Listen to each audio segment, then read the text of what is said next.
Boa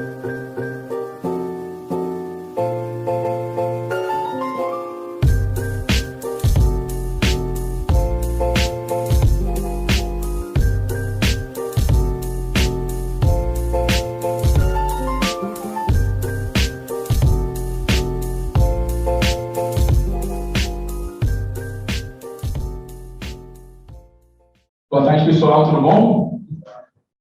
Beleza? Vou fazer a introdução aqui da nossa sétima apresentação da nossa conferência, né? Então, vamos lá. Então, hoje damos início à nossa sétima apresentação do Seminário Integrado 2022 do curso de Arquitetura e Urbanismo da PUC Minas. A disciplina de seminários 1, 2, 3, 4 ocorre de maneira integrada liga a unidade da Praça da Liberdade e do Coração Eucarístico. E hoje, o nosso conferencista convidado, é um grande prazer apresentar o Cristiano Cesarino, que é professor da Escola de Arquitetura da Federal, né, da UFMG, e possui mestrado e doutorado em Arquitetura e Urbanismo pela UFMG. Como cenógrafo, possui várias criações para teatro, cinema, TV, concertos de música, eventos e exposições, algumas das quais já foram premiadas e têm artigos sobre sua pesquisa publicados em vários periódicos e revistas. Líder do grupo de pesquisa CNPq Africanidades e Cidade, vice-líder do grupo de pesquisa CNPq Barracão, núcleo de pesquisa e experimentação em cenografia e outras práticas espaciais cênico-performáticas.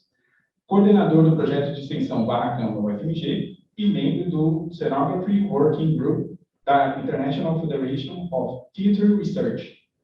Seu trabalho opera na interface entre o espaço, performance e, atualmente, ele investiga duas linhas de pesquisa. A primeira aborda as epistemologias afro-brasileiras e suas relações com arquitetura, urbanismo e design. A segunda é o design como espaço de performance, como uma prática relacional e espacial com foco específico na produção contemporânea de cenografia. O tema da conferência de hoje é Cenografia sobre visualidades e o tempo. Agradeço novamente a presença do nosso ilustre arquiteto Cristiano Cesarino Rodrigues e a atenção de todos. Passo a palavra agora para o nosso convidado. Muito obrigado. Boa conferência.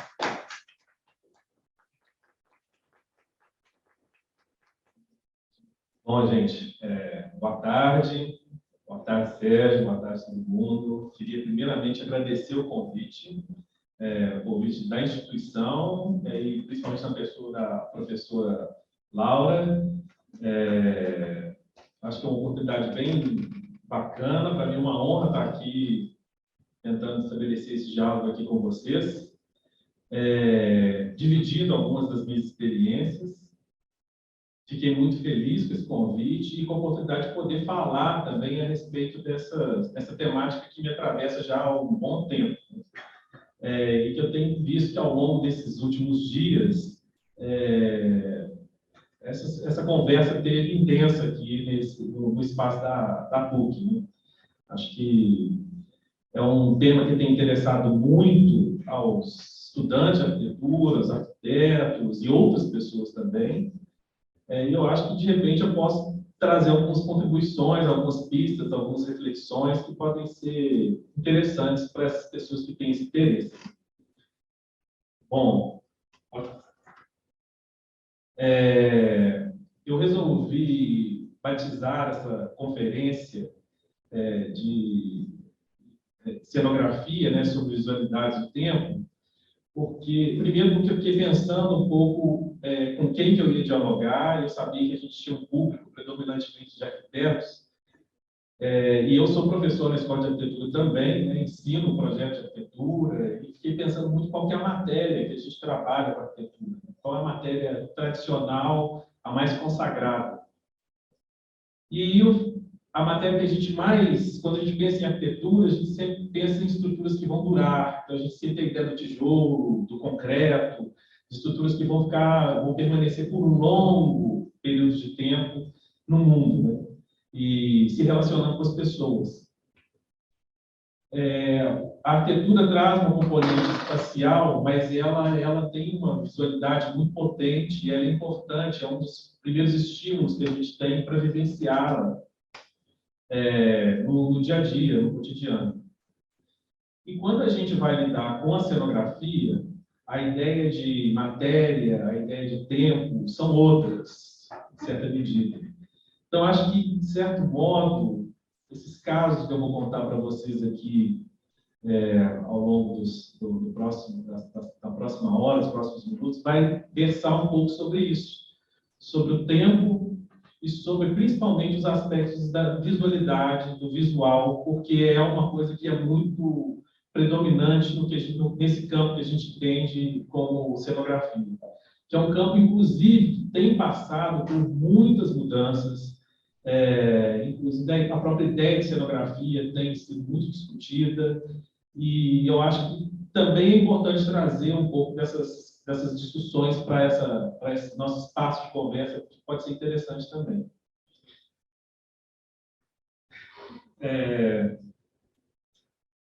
Acho que uma coisa que é importante situar também é como se dá a minha prática, né?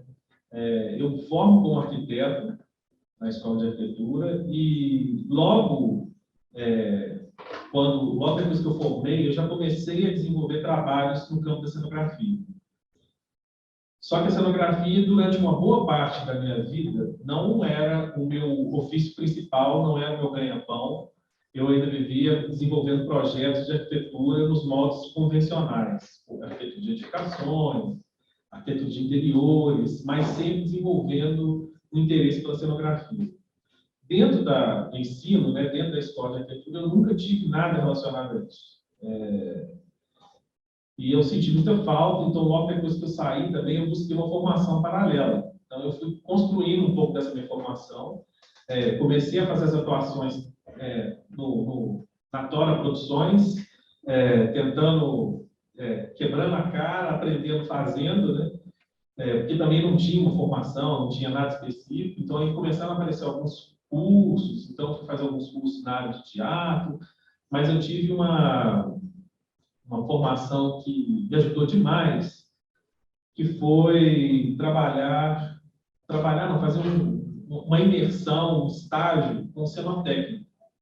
No caso, é Felício Alves, eu fui para a oficina dele, me ofereci para trabalhar lá, me ofereci para aprender, na verdade, e lá eu comecei a trabalhar. Muito tempo fiquei só observando, depois fui entendendo como é que as coisas se davam, e fui aprendendo a construir, entendendo o fazer cenográfico a partir da materialidade da execução. E aí foi engraçado, também fui entender como é que se davam as linguagens para aquilo poder acontecer, como que aquilo podia ter alguma interface, alguma conversa com a arquitetura. E aí, a partir daí, eu fui desenvolvendo um jeito lá de criar as minhas cenografias, de realizar os trabalhos. Com o passar do tempo, a cenografia foi ganhando mais espaço na minha vida, e aí ela se tornou meu ofício principal. Então, na prática, já há alguns anos, eu já não desenvolvo mais projetos de arquitetura e só projetos na área de cenografia, de tipografia, coisas afins. E aí, nessa caminhada toda, eu acabei me tornando professor da universidade, né, da Escola de Arquitetura, e lá, com essa experiência, eu também resolvi abrir esse espaço dentro da universidade, porque era um espaço quando eu era estudante não existia. E aí eu comecei a dar algumas disciplinas optativas, fui avançando um pouco mais na coisa, e comecei a fazer a pós-graduação, então fiz mestrado e doutorado, e os dois foram investigando a cenografia, mesmo dentro da Escola de Arquitetura. Então, eu fui começando a abrir algumas possibilidades, não só do ensino, mas também da pesquisa, e, posteriormente, a gente conseguiu abrir a extensão. Coincidentemente, quando eu entrei para a Escola de Arquitetura, dois amigos, que eram arquitetos formados na Escola de Arquitetura também, e cenógrafos, coincidentemente, entraram na universidade. Um entrou na Escola de Belas Artes, e a outra entrou no Teatro Universitário. E a gente se reencontrou dentro do ambiente da universidade, a gente fundou um grupo de pesquisa que se chama Barracão FMG. E o Barracão, depois ele se desdobrou no projeto de extensão, ele também é um projeto de extensão, é um grupo de pesquisa e tem ações de ensino. Então, a gente conseguiu, através do Barracão, estabelecer um lugar onde a gente pudesse promover a formação mínima para os interessados em cenografia. E a gente tinha a vantagem de conseguir fazer um atravessamento de vários campos. Então, não era só os estudantes de arquitetura, mas a gente consegue dialogar com os estudantes do teatro, da moda, o pessoal das letras e outras pessoas super interessadas estão ali no âmbito que a gente criou desse lugar que é o Barracão. Então, a minha fala, os casos que eu vou contar, eles trazem um pouco da experiência profissional, mas eles também já trazem um pouco da reflexão a respeito do fazer cenográfico, de algumas dessas experiências. Algumas das experiências que eu estou trazendo aqui são experiências que a gente teve no âmbito do ensino, da extensão, e eu acho que são super importantes, são valiosos até para quem já está e para quem está querendo entrar, experimentar um pouco esse campo. É um campo muito rico, muito interessante, é um campo que muita gente deseja, ele é muito sedutor. Nesse sentido, eu acho que essas experiências que eu vou tentar compartilhar aqui com vocês podem ser bem interessantes. Mas é sempre importante entender que a minha fala ela sempre vai estar navegando em vários desses lugares, né? Nessa reflexão um pouco teórica, conceitual, mas de uma prática, de um fazer, de acidentes, incidentes, descobertas, que são coisas muito constantes, né? E são ricas. E o interessante do Barracão também é que ele se consolidou dentro da própria UFMG, enquanto um espaço de fomento desse pensamento da cenografia. Então, a gente faz muita coisa para a própria universidade. A universidade tem exposições, tem centro cultural, tem museus, a gente tem a possibilidade de trabalhar com muitos experimentos de formação dos cursos de artes cênicas, com algumas coisas das artes visuais. Então, a gente também tem um campo interessante para poder experimentar junto com os alunos. Então, a gente viu que tem sido um experimento assim, bem importante para a gente ao longo desse período todo, e para mim tem sido fundamental para a coisa sempre estar movendo, sempre estar acontecendo, e a gente promovendo esses diversos diálogos, que a gente, inclusive, quer expandir mais. A gente estava com muita intenção de expandir mais, a gente teve esses tempos recentes de pandemia que atravessaram tudo, mas a gente agora está reestruturando, a gente quer seguir promovendo esses diálogos. Uma coisa também que eu acho que é importante destacar é que muitas das vezes eu vou estar falando no plural e não vou estar falando no singular, porque a cenografia ela se situa num lugar muito peculiar dentro de todas as produções que ela está relacionada. Se a gente pegar, por exemplo, o teatro, que é o mais consagrado, o cenógrafo é uma das pessoas, um dos artistas, né, que está vinculado a uma equipe mais ampla, maior, que vai produzir e realizar aquele espetáculo, ou montagem, que seja, dependendo de qual tipo de arte da cena que seja. Junto com o cenógrafo, a gente sempre está trabalhando com o iluminador, que é uma pessoa fundamental, porque é quem ilumina, quem dá a luz, quem transforma aquilo que a gente está imaginando em termos de espaço, de visualidade em fato consumado, né? A gente trabalha muito com o figurinista e em diálogo com os atores, com a direção, com o sonoplasta, com equipes distintas. Então, a gente tem as equipes de cenotecnia, que são as pessoas que realizam os trabalhos. A gente tem os técnicos das casas, dos teatros, etc. Então, a cenografia não é um campo, eu não entendo ela enquanto um campo muito individual. Ela sempre está em diálogo com outros campos, ela sempre tem que estabelecer uma harmonia nesses diálogos para que as coisas possam acontecer. Às vezes esses diálogos são conflituosos, às vezes não, varia muito varia muito de situação para situação. Tem um outro profissional também que é super importante, que é o produtor, né? Normalmente é quem gerencia o projeto, faz o gerenciamento financeiro das coisas. Então, é uma pessoa que você tem que estar em diálogo sempre, para as coisas poderem acontecer, você precisa de dinheiro, ou às vezes tem que fazer acontecer sem ter dinheiro. mas você precisa saber se tem ou se não tem. Né? Então, é outra figura importante dentro desse lugar. Então, como eu entendo muito como nessa perspectiva do coletivo, muitas das vezes a gente vai... E as criações, algumas delas que eu trago aqui, são criações coletivas. Elas vão se dar com outras pessoas também o que eu acho importante, porque são equipes, né? Com olhares diferentes, com propostas diferentes, com conhecimentos que se somam para cada situação. Então, acho que pode ser, que também acho que é uma perspectiva que eu acho que é importante para a gente trazer, sobretudo quando a gente está pensando em termos de formação. Né? Às vezes as pessoas a gente tem um imaginário assim, na nossa formação do gênio criador, isolado na sua torre de marfim, tendo as suas ideias. Na verdade, a gente vê que às vezes as ideias elas nascem no chão, não no alto da torre, ou às vezes as ideias aparecem em situações das mais inusitadas, né? E às vezes elas aparecem numa conversa com o outro. Muitas das vezes a gente já resolveu questões conversando com o fornecedor de um determinado material.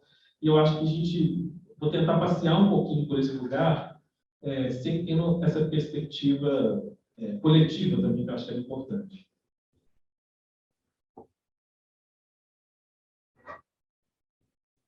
Bom, o primeiro trabalho que eu vou mostrar aqui é um trabalho que eu desenvolvi junto com um dos membros do Barracão, né, que é o professor Ed Andrade, né, que também é cenógrafo, super famoso aí na cena. Esse trabalho, que é o Ignorância, é um espetáculo que foi montado por uma companhia de teatro aqui de Belo Horizonte, que é o 4 ou 5, Teatro do Comum. É um grupo que tem uma linguagem teatral muito contemporânea, assim, e eles têm trabalhos bem interessantes, eles têm um esmero muito grande em relação à questão do texto, da dramaturgia do espetáculo. E o Ed já tinha feito alguns trabalhos com eles, e aí, num determinado momento, eu integrei a equipe para a gente pensar a cenografia para esse espetáculo de Ignorância. E eu acho que Ignorância trouxe ele como primeiro trabalho a ser apresentado, porque ele lida muito com essa questão da visualidade, e ele, para mim, ele é muito emblemático do que tange a materialidade e as possibilidades de trabalho dentro do campo da cenografia, se a gente comparar com a arquitetura. Se a gente imaginar a arquitetura do ponto de vista mais tradicional, mais cotidiano. Tem uma discussão importante, e eu acho que a Ignorância é um ótimo exemplo disso, é que dentro do teatro, né, aquilo que está no palco sempre tem um sentido, tem um significado. Então, nada ali está gratuito, sobretudo do ponto de vista do entendimento da encenação contemporânea, que é um pouco diferente, às vezes, desses cenários mais clássicos que representavam muito alguns ambientes, alguns lugares. A tônica contemporânea não é muito da representação, mas a gente trabalha muito com uma ideia que a gente chama de performatividade. Então, aquilo que está dentro do palco faz sentido, aquilo atua de certo modo, e para a gente, no pensar na cenografia, isso tem sido importante, provocador, inclusive. E eu digo isso porque esse espetáculo, quando a gente fez as primeiras reuniões com o grupo, né, com 4 ou 5, a proposta que eles tinham era de montar algumas cenas, e eram cenas que estavam em torno dessa ideia de ignorância, né? A gente pensava essa coisa da ignorância a partir de vários pontos de vista, e o objeto que eles estavam imaginando que poderia sintetizar um pouco essas discussões era a cadeira. Então, a proposta de cenografia foi toda a partir de cadeiras. E essas cadeiras eram manipuladas pelos atores em cena e elas comporiam cenas diversas. Cada uma das cenas teria um arranjo diferente de cadeira e a cadeira atuaria de um jeito diferente em cada cena. Então, o nosso material, né, que a gente teria que usar para a construção dessa cenografia era basicamente cadeiras. E o nosso exercício foi muito de procurar as cadeiras pela cidade, para achar as cadeiras que fariam mais sentido, que seriam as mais interessantes para estarem ali no palco. Então, a gente, por muito tempo, o nosso exercício, o nosso projeto, era basicamente fazer uma curadoria para encontrar as cadeiras que poderiam funcionar. E foi muito curioso, porque as primeiras incursões que a gente fez nessas pesquisas, a gente trazia coisas ainda numa perspectiva muito decorativa, assim, e o próprio grupo estava entendendo que aquilo que a gente estava trazendo não fazia sentido. Eles queriam cadeiras que tivessem marca do tempo, eles não precisavam de cadeiras íntegras em sua totalidade, eles precisavam de coisas destruídas, porque aquilo iria fazer sentido dentro do que o texto estava propondo. Então, a gente começou a fazer algumas incursões, principalmente no submundo, que a gente chamou de submundo da Lagoinha. Então, a gente, lá na região da Lagoinha, a gente tem uma série de topa-tudos, de móveis, e aí a gente foi, e os caras sempre querem oferecer para ser um móvel lá, novo e tal, né? A gente quer as velhas. E aí a gente começou a visitar os porões desses lugares, que é onde a gente começou a encontrar o que a gente queria. Então, aquelas cadeiras que às vezes chegavam, era refúgio, estava tudo descartado, a gente conseguiu angariar essas e trouxe para o espetáculo, e o espetáculo começou a funcionar. Então, o nosso projeto era basicamente encontrar cadeiras. A nossa matéria, o nosso tijolo, né, eram essas cadeiras. E aí, como elas foram sendo manipuladas e rearranjadas no palco, foi dando sentido para aquilo. E aquilo foi tudo fazendo muito sentido para a gente. E aí, depois, a gente conseguiu, a gente precisa de mais uma leva de cadeiras. A gente conseguiu entender, basicamente, o que a gente queria e para onde que a gente ia. Então, tem uma poesia desse objeto, assim, quando ela está no palco e quando ela está performando junto com os atores, que é uma coisa que às vezes está muito distante daquilo que a gente entende no campo, nos campos do design, da arquitetura. E a cenografia possibilita isso. A gente consegue fazer esse tipo de brincadeira com mais facilidade. E é interessante quando a gente faz alguns desdobramentos reversos, né, leva um pouco dessa experiência de cenografia para a sala de aula na arquitetura, ou para algumas experiências da arquitetura, o tanto que isso também ganha. Né? Então, são olhares complementares que são muito interessantes. Pode passar. Tem um outro aspecto também que eu acho importante, eu estou sempre pautando muito essa coisa do ser arquiteto, porque eu tenho envolvido, o campo da cenografia, ele não é só próprio dos arquitetos, ele também é das pessoas que têm formação em teatro, das pessoas que têm formação no design mais variado possível, das artes visuais, das pessoas que têm formação nenhuma. E nessa minha caminhada, já cruzei com várias pessoas de campos muito distintos.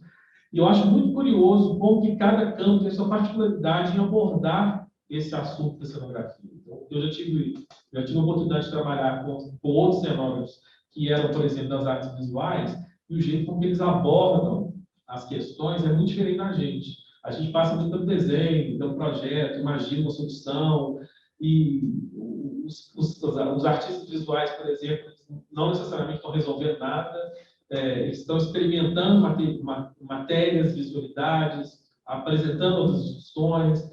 As pessoas do teatro, elas têm sempre uma visão muito do todo, eles enxergam algumas daquelas coisas já dentro de uma encenação, de uma cena, que às vezes a gente não enxerga. Isso tudo não passa, por exemplo, por uma questão do desenho.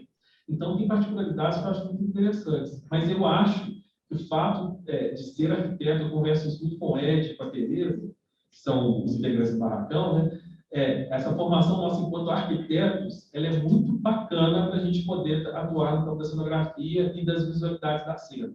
Porque a gente tem um repertório de soluções, de estratégias de abordagem das questões, dos problemas, que são particulares e funcionam. Tá? Que elas chegam no lugar. Mas é muito curioso porque a gente consegue ver, às vezes, quanto um cenário é feito por um arquiteto, quanto um cenário é feito por um artista visual. Mas uma ignorância é um espetáculo que eu acho que se tivesse artista visual, se tivesse gente do teatro, ele ia caminhar por aí, porque o grupo tinha muita certeza do que queria. Então, a nossa vida foi muito associada, muito compartilhada com essa experiência do grupo. Então, que levou a gente para um lugar muito interessante. A próxima montagem... não, ainda tem mais uma cena ali, pode passar. Obrigado. A próxima montagem já é uma montagem, digamos assim, mais clássica do teatro. É uma montagem da formatura dos estudantes do teatro universitário, lá da UFMG. E foi um espetáculo com particularidade, por isso que eu trouxe ele para apresentar também. A montagem chamava Os Negros, barra cerimônia. Foi uma montagem, a formação lá do Teatro Universitário, tem turmas que giram em torno de 20 alunos. Então, às vezes, as formaturas são textos que precisam ter muitos personagens. Só que dessa vez o diretor, foi o Rogério Lopes, ele optou por dividir a turma em duas e montou 2 espetáculos. Só que a gente tinha um recurso para um espetáculo só. Então, a cenografia tinha que ter sido pensada para atuar em 2 espetáculos que eram muito distintos, muito diferentes. Inclusive, uma das grandes diferenças do próprio espetáculo é que o Rogério optou por separar o elenco negro e o elenco branco. Então, o elenco negro fez uma montagem, que era os negros, e o elenco branco fez uma outra montagem, que era a cerimônia. Mas eles estavam compartilhando, a gente tinha o mesmo espaço, os 2 espetáculos aconteciam no mesmo dia, um na sequência do outro, e aí a gente precisava ter uma solução cenográfica, que era de um recurso só, para atuar nas 2 montagens. Isso trouxe um desafio muito grande para a gente. E esse trabalho já foi desenvolvido no âmbito do projeto do Barracão, na extensão. Então, a gente ainda participou da concepção da cenografia, entre eu e a Tereza, que a gente estava fazendo, nós somos os professores que estavam coordenando os trabalhos, e a gente teve a participação de 2 alunas, principalmente, que era a Maria Laura e a Laisa, ao longo dessa montagem final.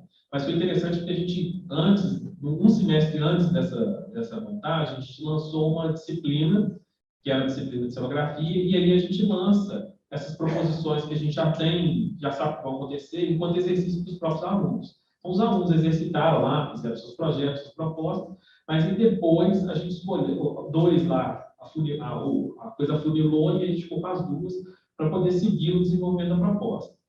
Era uma estrutura relativamente simples, porque a gente não tinha muito recurso, mas a gente tentou criar ambiências muito diferentes. Esse projeto tem esse cenário dos negros da cerimônia. Também tem uma coisa de garimpo, que a gente foi procurar algumas coisas antigas para compor algumas das ambiências, principalmente para o espetáculo da cerimônia.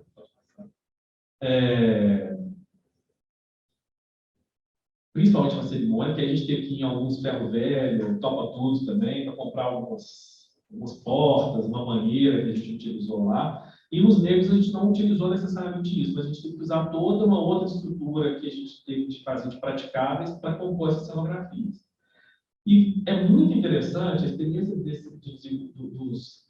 dessa montagem foi muito legal, porque a gente teve que lidar sempre com a ideia da versatilidade. Então, tudo que a gente estava pensando tinha que estar operando em 2 momentos distintos, muito diferentes, inclusive. Então, um texto não tinha nada a ver com o outro.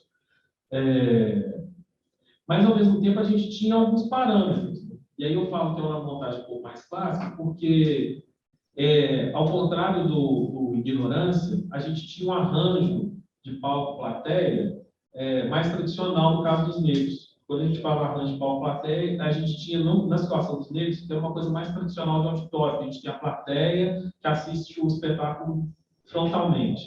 No Ignorância, a coisa não era necessariamente frontal, a gente já tinha um vazamento lateral, tinha uma coisa mais facilitada nesse arranjo. E isso tem influenciado muito também no nosso pensamento da cenografia.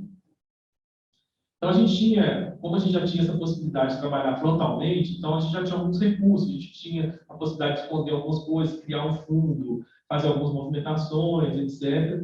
E aí, pode passar.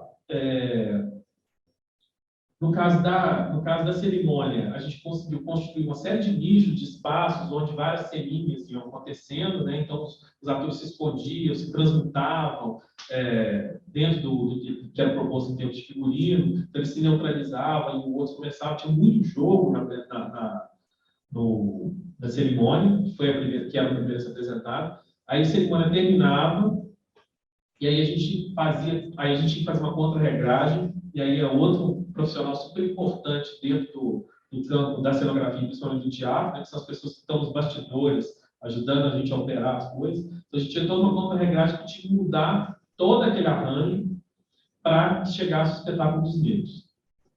E aí, nos negros, a gente vai ter um elemento que não tinha na cerimônia, que foi uma cortina. Era uma cortina básica, só que essa cortina, além dela, não era básica, era uma cortina toda pomposa, mas essa cortina servia, inclusive, como anteparo para esconder boas das coisas que a gente precisava esconder da cerimônia. Que a gente não usou tudo da cerimônia nos negros, mas a gente precisava usar bastante coisa. Então, ela servia para esconder, mas também era a cortina que fechava a encenação no fundo e criava outras dinâmicas importantes para o espaço cênico, para a cenografia. A gente tem umas cenas, inclusive da cortina dos negros, né? E aí eu acho que tem uma coisa que eu acho que é importante também, que é uma sensibilidade que a gente vai desenvolvendo ao longo do tempo também na prática. Por isso que eu sempre falo que é uma coisa muito coletiva, que é a presença da luz. A luz, eu entendi isso muito a luz no teatro, mas posteriormente também eu fui entendendo isso para outros lugares, eu ainda vou falar sobre isso. Mas a luz, ela é fundamental para as visualidades da cena, porque é ela que dá a visualidade, né? A visibilidade, a visualidade, mas ela também é uma linguagem própria. E ela também nos possibilita efeitos muito interessantes. Então, essa cortina, por exemplo, ela é dourada, em determinado momento ela fica azul, em determinado momento ela fica vermelha. Isso traz tons, traz sensações, traz experiências diferentes para quem está sendo encenado assim, diante do público. Então, à medida que a gente vai também entender o papel que a luz exerce enquanto uma linguagem dentro do espetáculo, da apresentação, a gente também vai incorporando aquilo dentro da própria linguagem da constituição do cenário. Você vai entender também como é que alguns materiais podem se comportar, você vai entender que algumas cores não funcionam, texturas são importantes. Então, tem algumas coisas que também, ao longo do tempo, a gente vai entendendo que são interessantes, e a gente entende também a luz enquanto o próprio elemento cenográfico. Não é só um elemento que ilumina, mas ela pode estar lá dentro da cenografia, operando enquanto um signo também importante. Pode passar. Então, o desafio que a gente teve aí dos negros da cerimônia, que foi essa coisa da versatilidade, incorpora vários desses conhecimentos também que a gente foi tendo ao longo do tempo.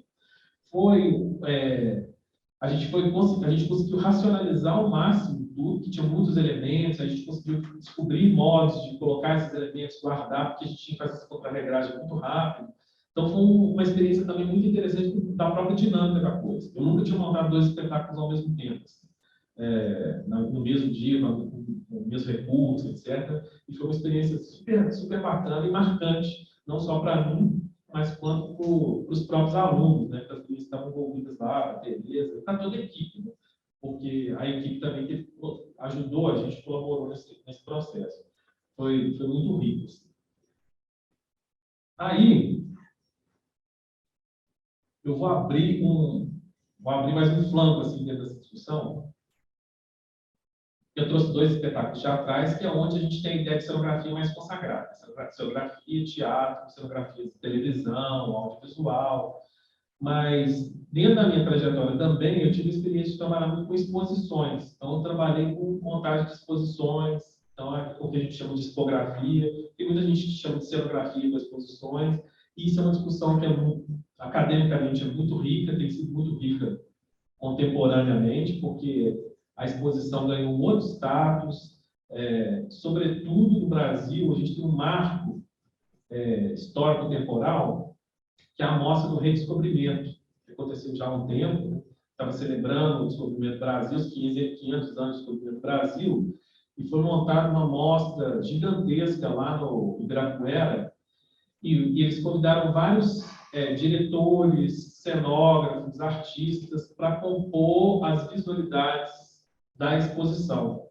E foram espaços muito cenografados. Isso foi um impacto muito grande na cultura da exposição dentro do nosso país e trouxe uma outra dimensão, a ponto de a gente ter equipes de tipografia e de cenografia atuando em museus, em exposições até com mais relevância atualmente. Então, a exposição não é só mostrar os acervos, mas ela tem tido cada vez mais um requinte do ponto de vista dessas visualidades, dessa estética para a apresentação desses acervos. E eu tive a oportunidade de participar dessa exposição, que é a Desconstrução do Esquecimento, eu não sei, a Bruna participou, e eu não sei se a Bruna apresentou, mas também foi uma experiência muito, para mim, foi muito importante, muito emblemática, porque aqui eu já tinha uma trajetória enquanto cenógrafo, e eu já tinha alguns entendimentos, e foi um lugar onde eu pude testar algumas hipóteses do que eu estava achando que podia ser, e entender um pouco mais algumas dinâmicas. Essa exposição foi uma exposição por curtíssimo tempo no Centro Cultural da FMG, por uma série de questões políticas, mas era, só para situar vocês, era uma exposição, estamos falando sobre o golpe de 64, de justiça, da anistia, de justiça e transição, e a gente estava vivenciando o período que a gente estava tendo impeachment da presidenta Dilma. Então, a gente tinha uma discussão política que estava atravessando a própria exposição e foi muito problemático para a gente, mas a exposição realizou-se. Essa exposição, então, ela tinha essa temática, o acervo era basicamente de documentos, fotos, alguns vídeos, e a gente tinha que trazer para essa exposição, que tinha um acervo, uma temática muito dura, um acervo muito rico, mas ainda muito complexo, a gente tinha que tentar trazer alguma estratégia de sedução minimamente espacial para que as pessoas pudessem se envolver, interagir, entender e aprofundar naquilo, porque a expografia tinha um pouco desse papel. Um pouco não, tinha muito. E foi curioso, porque essa exposição chama Desconstrução do Esquecimento, e o título, o tema, esse título da exposição surge depois da primeira apresentação da proposta da expografia. A gente estava conversando muito com os curadores, o que eles estavam pensando em trazer, o que eles iriam mostrar, e qual era a discussão de fundo da exposição. E a gente tinha lá algumas limitações técnicas que eram próprias do Centro Cultural, porque é um espaço que a gente não pode fazer muitas intervenções espaciais. Ao mesmo tempo, a gente tinha um volume muito grande de coisas para poder apresentar. A gente tinha uma questão de tempo também para poder apresentar essa exposição pronta. Então, a gente começou a pensar em quais poderiam ser as melhores soluções.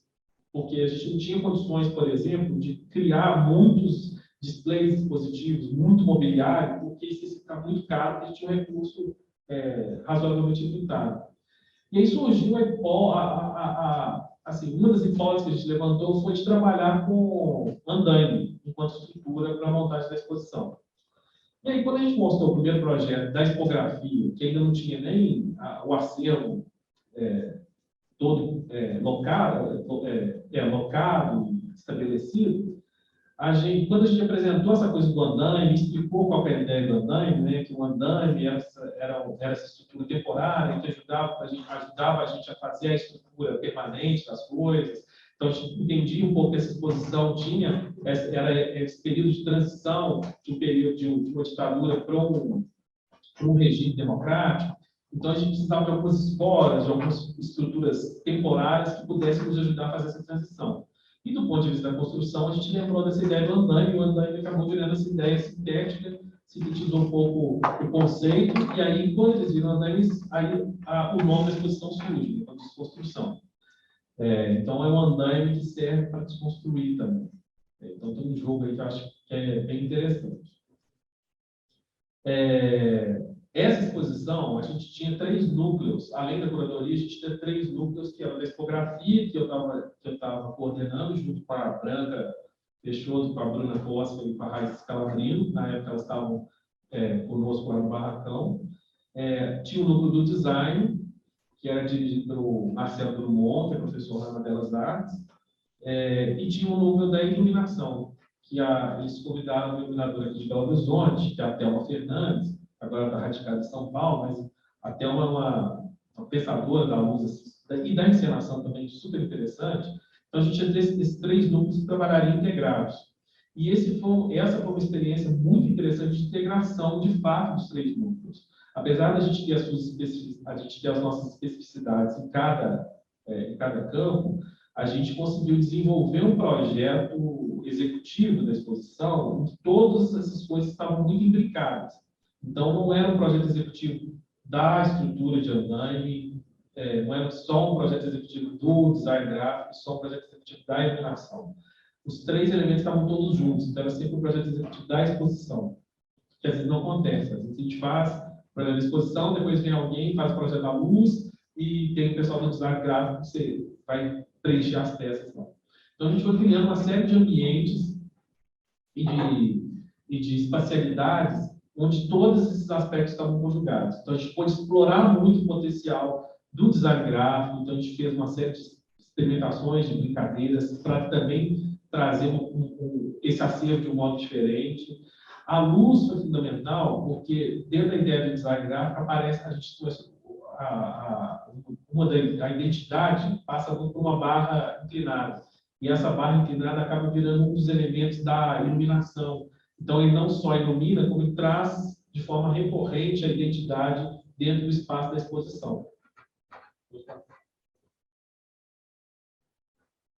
E a gente, dentro dessa ideia do andaime, a gente, para a tipografia, a gente começou a trabalhar com uma série de elementos de construção civil como recursos para a gente poder fazer fixação das peças, muito cabo, braçadeira, muitas coisas. E a gente conseguiu envelhecer um pouco o material dos andaimes, que eles chegavam novos, mas eles ficaram mais antigos. Então, tinha um aspecto, a estrutura tinha um aspecto de envelhecimento e tinha essa presença desses elementos da construção que marcaram muito. Então, assim, a exposição tinha muita informação em várias camadas, tá? Mas ela foi muito impactante, foi muito interessante. O uso das cores para a gente foi fundamental, porque ajuda a setorizar, ajudou a trazer também outras perspectivas da própria experiência.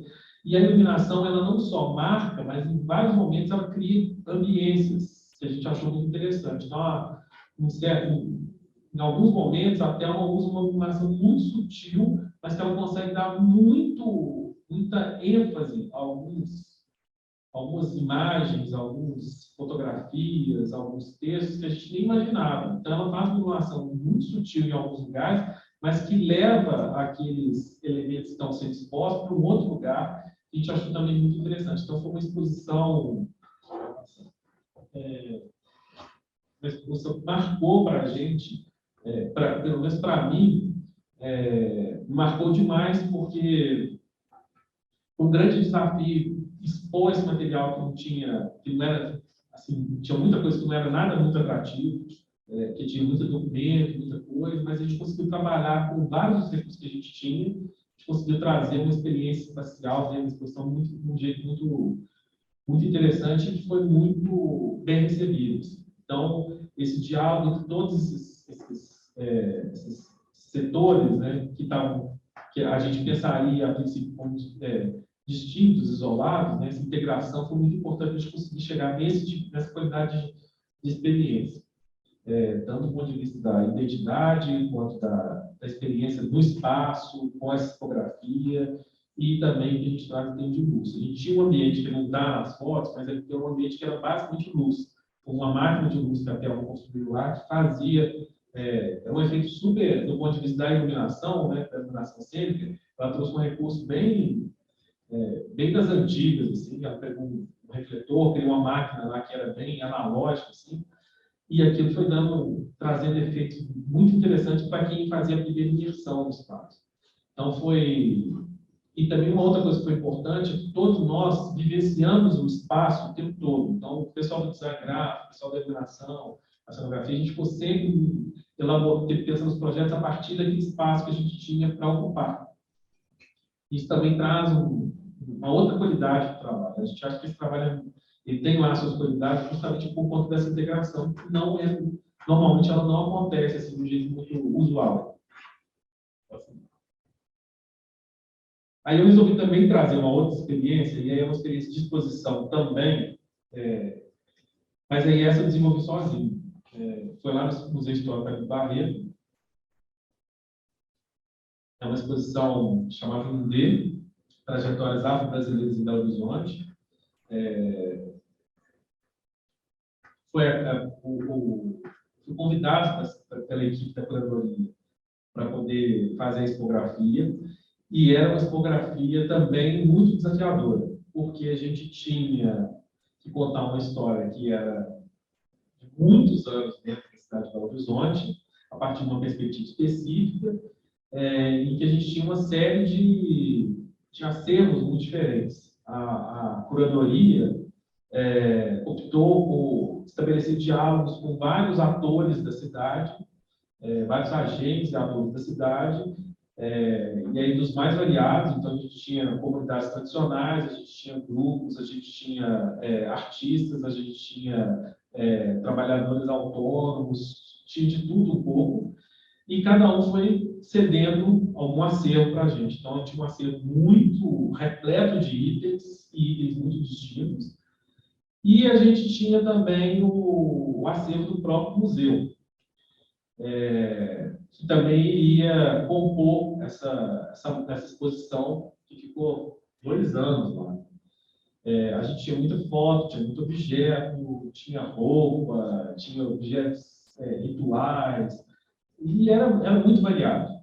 Então, a gente tinha uma temática central, mas a gente já tinha um acervo que era muito, muito diferente, por exemplo, do acervo que a gente tinha para a desconstrução. E a ideia da etnografia, nesse caso, era tentar criar algumas costuras possíveis para que aquilo fizesse sentido.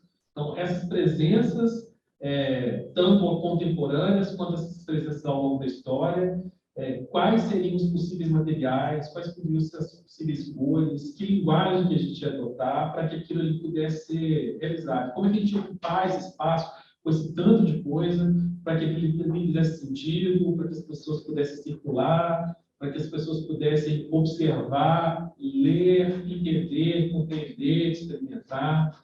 Então, para a tipografia, a gente tinha série de desafios de variáveis para compor essa equação. E nesse caso, eu tinha esse diálogo com a curadoria, com a equipe do museu, mas eu tinha que resolver muitas das coisas. Tinha que tomar uma série de decisões que, em muitos momentos, elas não podiam ser coletivas, porque, na verdade, eu tinha o conhecimento dessas técnicas. Mas eu pude contar nesse episódio, eu pude contar com equipe de cenotecnia, por exemplo, para a confecção das coisas, que era um pessoal muito, muito capaz, muito bacana, que eu amo trabalhar. Então, isso também me deu um certo alívio para poder enfrentar esse desafio. E aí, a coisa foi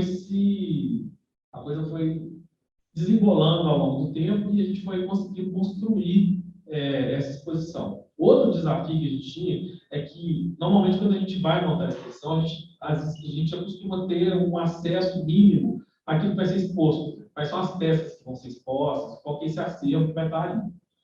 E essa exposição a gente não tinha isso, porque ainda estavam estabelecendo esses diálogos com as pessoas ainda estavam decidindo o que elas iam mandar, e as pessoas também tinham, no diálogo com a curadoria sempre demandava muito como que elas desejavam que aquilo fosse exposto. Então, a tipografia, né, esse cenário que a gente cria para essa exposição, ele está em diálogo com outras qualidades de diálogo. A gente entender como que, por exemplo, um determinado grupo da periferia, por exemplo, quer que aquele material que ele está enviando seja mostrado de algum modo. Tem coisas que podem ser mostradas de um jeito, tem coisas que não podem ser mostradas de outro. Então, a gente tinha, por exemplo, DJs, que mandavam coisas, falavam que iam mandar um negócio de um tamanho X, chegava a 2X. Então, a gente tem que lidar, entender como é que todas essas coisas podiam chegar e como que a gente ia conseguir construir uma espacialidade que pudesse contar essa história.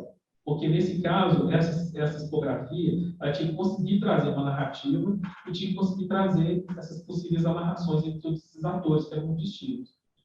Então, em certa medida, eu trabalhei muito com um material muito simples, que era madeira, que dava conta de fazer tudo, e a gente aplicou muita cor nos lugares. Então, a cor ela setorizava um pouco os lugares, e essa cor se desdobra na identidade visual da exposição, e aí a gente começa a fazer essas integrações. Então, assim, depois que as coisas começam a caminhar, a gente começa a entender para onde a gente vai, aí a gente consegue estabelecer melhor os diálogos entre as equipes. Né? A gente tem No caso da exposição, a gente tem equipe de curadoria, aí a gente tem equipe de publicação de identidade visual, tem equipe de comunicação, aí tem outras, aí a gente tem o pessoal que escreve os textos, tem uma série de coisas que a gente também tem que trabalhar integrado. A gente tem que pensar, nessa exposição, como tinha muito texto, a gente tinha que pensar em soluções de exposição que eles pudessem ser visíveis, que eles pudessem estar acessíveis. A acessibilidade é uma coisa que pesa muito na exposição, a gente tem que dar circulação, as pessoas precisam acessar de vários modos. Então, são mais variáveis que vão complexificando a experiência da exposição. Mas foi uma exposição também que foi bem sucedida, a gente conseguiu ter um ótimo retorno de todas as pessoas que contribuíram com essa exposição. O museu também ficou bem satisfeito, e foi uma época que a gente pegou períodos conturbados, porque ela começa uma época que Belo Horizonte foi arrasado por várias chuvas, e aí ela atravessa a pandemia, o final dela estava na pandemia, foi uma coisa também muito surreal da gente lidar. Agora, tem uma brincadeira que a gente acabou fazendo nessa exposição, né, dentro desses diálogos que a gente tinha que estabelecer com esses diversos interlocutores, entendendo o que pode ser revelado, o que pode não ser revelado. Dentro da arquitetura que a gente tem lá no Abel Barreto, quando você vai chegando, a entrada dele tem uma fachada de vidro, que normalmente é onde você já começa a ver o que tem na exposição, e aquilo te chama a atenção, e aquilo te move para entrar lá. E a gente brincou com o fato de esconder tudo. Então, a gente pôs uma cortina para trazer também essa perspectiva do segredo, que era uma coisa que a gente estava lidando em vários lugares dentro da própria exposição. Então, a gente brinca com isso, e isso, junto com a ideia lá da identidade visual, a gente cria uma estratégia que é, de certo modo, também sedutora, porque a gente não revela, e as pessoas são movidas a entrar, e quando entra, tem aquela experiência que a gente tentou também ocupar o espaço inteiro, porque o Abel Barreto tem o salão lá à disposição do anexo, o pé direito muito alto. Então, várias exposições que tem lá, se elas não se apropriam um pouco verticalmente das coisas, fica um vácuo, assim, muito estranho. E a gente brincou um pouco com essas possibilidades, que a gente acabou funcionando, foi interessante.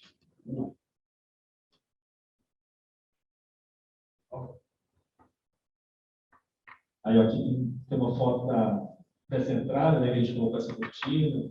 E aí tem uma linguagem também que tem a ver com a experiência ritual, certo? Assim, de uma então, a gente brincou um pouco com isso, que eu achei que foi interessante. Bom, penúltima experiência, caminhando mais um pouco no tempo, com mais experiências, mais vivências, eu e Ed voltamos a trabalhar juntos na montagem de espetáculo, e aí a gente estava trabalhando com um espetáculo de dança, da companhia da Mimos, companhia de dança aqui de Belo Horizonte, que é uma companhia que já uma longa trajetória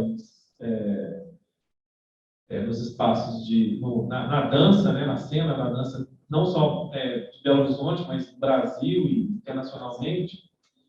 E eles chamaram a gente para montar a cenografia desse espetáculo.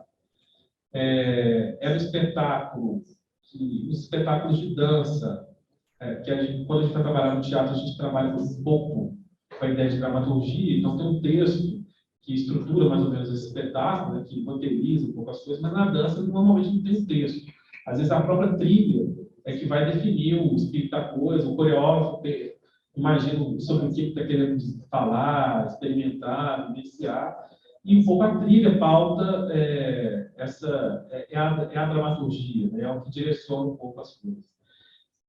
E a gente estava com um espetáculo que tinha uma trilha que estava trabalhando muito a ideia do amor, o amor sob várias facetas, né? Então tem o amor, a desilusão, o amor platônico, o amor lindo, maravilhoso, e por aí vai. E ao mesmo tempo o Jomar Mesquita, que é o coreógrafo, né, da Vimos, ele tinha alguns desejos, ele imaginava um pouco que esse espetáculo, que é o Âmago, na verdade, ele queria muito um espetáculo que apresentasse os bastidores de uma montagem.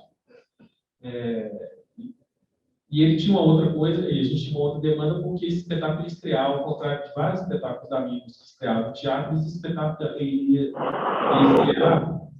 ia estrear na própria sede da Mimos, que fica aqui no Prado, que tinha uma série de limitações do ponto de vista do palco, né? Mas a gente encarou. Então, a gente tinha, porque as limitações é que a gente não tinha algumas das estruturas que são típicas de palco, que são as estruturas que marcam, inclusive, a separação entre palco e bastidores. A gente tinha um palco aberto e a gente tinha que construir esses bastidores. E aí, essa experiência, esse cenário, foi um cenário muito simples, mas foi um cenário muito difícil de se pensar. A gente não conseguia chegar em solução nenhuma para mostrar essa coisa dos bastidores. E aí foi um cenário que a gente teve que fazer muita experimentação técnica. A gente teve que se apoiar muito na questão da luz, porque a luz, ela tem essa trajetória dentro do palco, né, ela tem essa capacidade de iluminar e de esconder as coisas. Então, a gente pensou, ó, a gente vai usar muito recurso de luz, que dependendo da situação, a gente vai apagar e a coisa some, e no outro acende, aí você leva o olhar do público, direciona a partir da luz também. Mas a gente precisava conseguir chegar em algum tipo de material que pudesse nos propiciar algumas das coisas que a gente precisava. Existe um material que a gente vê muito no teatro, que a gente chama de chartiz. Só que aqui no Brasil a gente fala chartiz, aí todo mundo entende o que é uma tela que tem uma certa trama meio vazada, e essa tela, a gente às vezes vê muitos espetáculos, ela às vezes fica na frente do palco, que ela recebe projeção, mas dependendo de onde a luz acende, se eu acendo uma luz na frente, ela revela um tipo de coisa, se eu acendo a luz atrás, ela revela um outro tipo de coisa. Então, assim, ou ela esconde certas coisas. Então, a gente consegue fazer uns truques com essa tela, com esse tal de chartiz. Só que esse negócio é uma marca que já tem uma patente e é uma tela muito cara, muito cara. Então, a gente tem que inventar alguma coisa que pudesse substituir esse chartiz.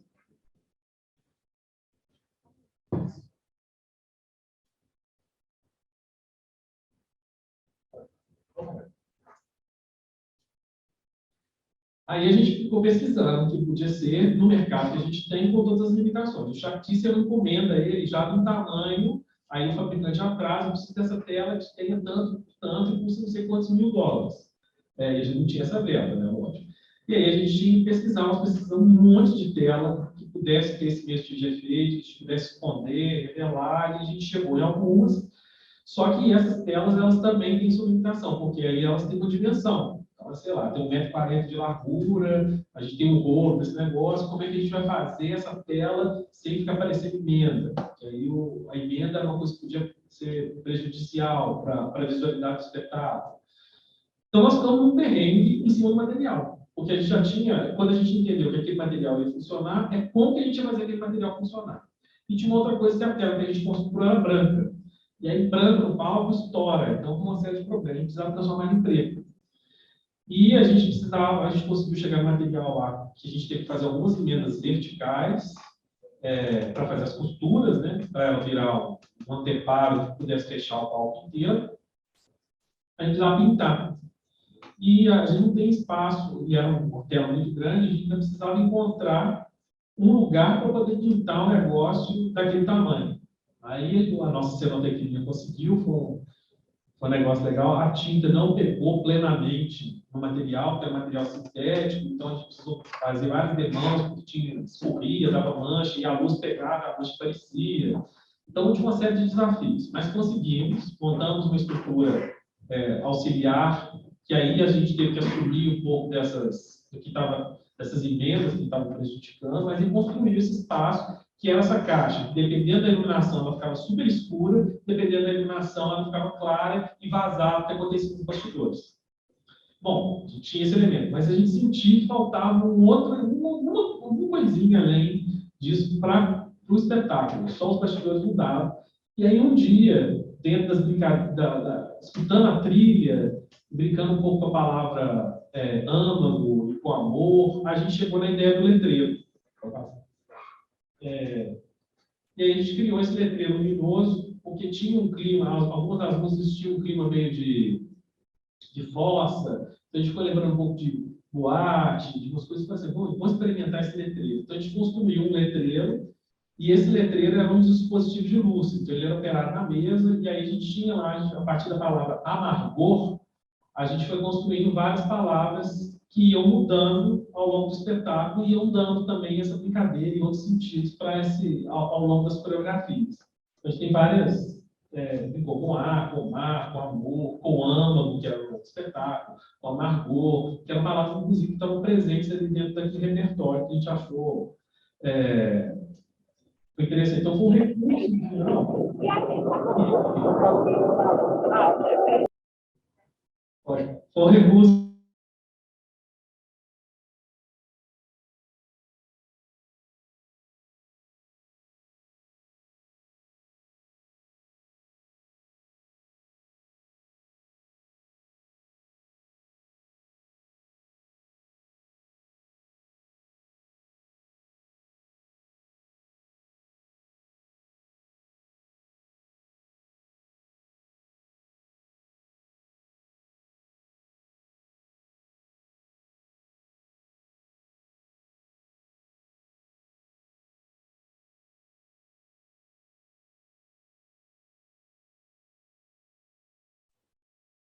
Foi?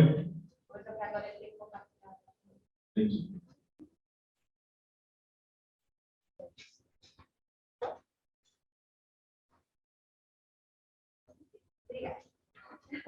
Foi? Tá podendo? Voltamos, né? Voltamos à nossa programação normal. Então, em termos de elementos de cenografia, elementos de coisas que produziram, foi um trabalhão, mas eram coisas muito simples. Mas a gente conseguiu efeitos muito interessantes com esses poucos recursos. E isso estabeleceu um diálogo muito interessante também com o que estava sendo proposto pela coreografia. Que, na verdade, o espetáculo não é cenografia, né? É tudo, mas principalmente a coreografia. Então, foi nessa experiência, eu já estava passando também por uma fase que eu estava muito questionando a respeito da própria cenografia. O papel dela, se ela é importante, precisa, se não precisa, para quê. E a gente viu que algumas coisas básicas, às vezes, elas resolviam muito. Você não precisava de uma parafernália de coisas, como a gente fazia antes. Realmente, dentro dessa discussão do que é a cenografia, a gente vê que vários caminhos são possíveis. E esses caminhos da simplicidade, eles também são possíveis e, às vezes, necessários, porque a gente está cada vez mais sem recurso para poder fazer as coisas. Então, não tem como ficar gastando dinheiro para fazer cenário. Então, a gente tem que começar a extrair o máximo que a gente tem daquilo. Então, efeitos, conceitos, tudo tem sido muito interessante atualmente. A gente tem saído muito desse registro da representação, de necessariamente você ter tudo para todas as demandas, para todas as necessidades, e você opera muito mais no campo da versatilidade, que eu acho que pode ser um negócio muito interessante. Assim. Que a gente tem que experimentar, tem que investigar, e eu acho que faz parte das nossas pesquisas enquanto é um campo de experimentação que eu acho que é importante. Eu acho interessante quando, por exemplo, as meninas, a Bruna, por exemplo, coloca uma proposta de cenografias possíveis, porque eu acho que é muito nesse lugar mesmo. Está cada vez mais trabalhando a partir do que é possível e não do que é sonhado, do que é desejado. O que, por um lado, pode parecer ruim, por outro é bom, porque a gente é criativo, estimula a gente a buscar outros modos de entender, e também traz uma outra perspectiva para o espetáculo, pensando que, igual eu falei lá no início, o palco é um lugar onde tudo faz sentido, e que a gente pode, dentro do palco, a gente estabelece um jogo com aquelas pessoas que estão assistindo o espetáculo, por exemplo. Então, se a pessoa entra no jogo, se eu pegar, por exemplo, uma caneta e falar que essa caneta aqui é uma lança, que é um machado, ou sei lá, que é um telescópio, no palco a gente aceita esse jogo. Então, a gente entra no jogo, aceita aquilo e vai. Às vezes é uma coisa difícil da gente entender quando a gente está na vida, por exemplo, da arquitetura, que a gente tem uma objetividade maior. Então, certas coisas não são certas coisas, mas a gente vê, normalmente, que alguns arquitetos famosos são justamente esses que operam nesse lugar. Às vezes eles pegam material e também enxergam aquilo que aquilo pode trazer para outras possibilidades. E aí isso leva os trabalhos dos arquitetos para outros lugares. Isso é uma coisa que acontece muito no palco. Às vezes não tem nada. E aí o ator está atuando lá, você vê o ator, ele está dentro da casa dele, a casa dele tem uma televisão, a cortina é vermelha, e ele não tem rigorosamente nada lá, só tem um trabalho do ator e você entrando naquele grupo. Entendendo isso, as cenografias possíveis se tornam mais fáceis. Mas se a gente não entender a partir disso, a gente passa muito terrível. Por fim, esse espetáculo é super recente, tá? É uma montagem super recente, não é uma formatura, mas é um trabalho do Teatro Universitário, da UFMG, que estreou mês passado, mês passado, e eles vão estar presentes agora na programação do Festival Estudantil de Teatro, que é o FETO. Eles vão estrear agora em outubro. Quem quiser assistir, vai estar lá no Funarte, se ligue na programação do FETO. A direção e a cenografia a direção é do Rogério Lopes, que também trabalha comigo na cenografia. É um espetáculo que chama Além do Rio, é uma montagem, uma reinterpretação do mito da história de Medéia, com o recorte brasileiro, o recorte racial. E é um espetáculo que foi montado por um coletivo de alunos que eram do terceiro, dos 3 anos do Teatro Universitário. Essa montagem aconteceu lá na Funarte, que fica ali na Praça da Estação, e estava compondo o Festival de Teatro Negro da UFMG. Bom, o Além do Rio é um espetáculo que eu falo que não tem cenografias. Tem umas coisas, elementos, mas a ideia de cenografia aqui é outra. Quando a gente começou os ensaios, começou o trabalho com os alunos, a gente percebeu que esse não era um espetáculo que talvez precisasse ser montado num palco italiano tradicional. Ele podia ser um espetáculo de rua. Então, a gente começou a pensar a encenação desse espetáculo na rua. Então, tudo ia acontecer lá. E a gente, inclusive, tinha pensado, quando a gente pensou a primeira ideia nossa, que a gente levou a cabo durante muito tempo, é que ele ia ocupar 1, 2 quarteirões de uma rua e a gente, o público, ia ficar andando para lá e para cá, dependendo das situações que iam ser colocadas pelas cenas. E a gente entendia que a rua, inclusive com tudo no cotidiano da rua, sem introduzir muitos elementos novos, ela já traria elementos interessantes para o que a gente estava entendendo para a dramaturgia da cena. E o Rogério tinha trazido também, dentro da perspectiva do espetáculo, a ideia do cortejo. Então, sempre tinha alguns cortejos que aconteciam durante o espetáculo e isso direcionava o público, caminhava as cenas. Então, a gente viu que a rua era um lugar muito interessante para isso. Então, a gente aceitou a rua, vamos lá e vamos nos apropriar da rua com alguns elementos urbanos, por exemplo. Então, a gente tinha uma proposta para a cenografia, que era basicamente faixa, essas faixas que a gente pendura na rua aí, com propaganda, alguma coisa, fazer uns lambe-lambe. Então, a gente ia fazer pequenas intervenções urbanas que iam definir onde que era aquele espaço que ia acontecer a encenação. E a gente já está considerando também que o público ia ficar em pé, ou ia sentar no meio de fio, umas coisas assim. Porque a gente tem que levar essas coisas em consideração quando você sai do auditório, do espaço tradicional do teatro. Com o passar do tempo e com a possibilidade que surgiu da gente montar esse espetáculo na Funarte, e aí a gente ia ter uma mínima infraestrutura lá para poder fazer algumas cenas, a gente decidiu fazer esse espetáculo, remodelou. Então, ele não é um espetáculo só de rua. A gente começa com algumas cenas na rua. A gente faz um cortejo que começa lá do outro lado da passarela da floresta, aí a gente atravessa a passarela com algumas cenas.